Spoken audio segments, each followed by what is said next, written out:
বিশ্বকাপের ১৫ সদস্যের স্কোয়াড প্রায় চূড়ান্ত বিসিবির, শুধু কয়েক জায়গায় বারবার চিন্তা করছেন নির্বাচক, কোচ, অধিনায়ক। শ্রীলঙ্কার সিরিজের মাঝপথে দল থেকে বাদ পড়েছিলেন ওপেনার লিটন কুমার দাস। তবে আসন্ন বিশ্বকাপে তার উপরেই ভরসা রাখছে বাংলাদেশ ক্রিকেট বোর্ড। তার সঙ্গে হিসেবে দেখা মিলবে সৌম্য সরকারের। বাড়তি ওপেনার হিসেবে দলে জায়গা পাচ্ছেন তরুণ তানজিদ তামিম।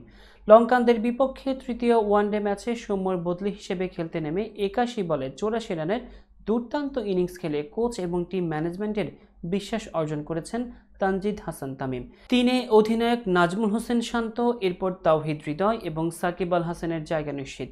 ফিনিশারের ভূমিকা পালনের জন্য মাহমুদুল্লাহ রিয়াদের পাশাপাশি তরুণ জাকের হোসেনকে দলে রাখতে চায় নতুন নির্বাচক প্যানেল।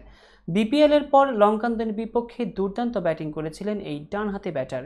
বাংলাদেশের স্কোয়াডে ৩ পেসার অটো চয়েস, যেখানে রয়েছেন মুস্তাফিজুর রহমান, শরীফুল ইসলাম এবং তাসকিন আহমেদ।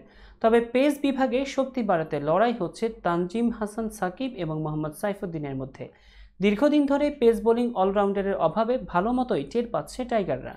অন্যদিকে স্পিন বিভাগে মূল ভূমিকায় থাকবেন সাকিব আল হাসান।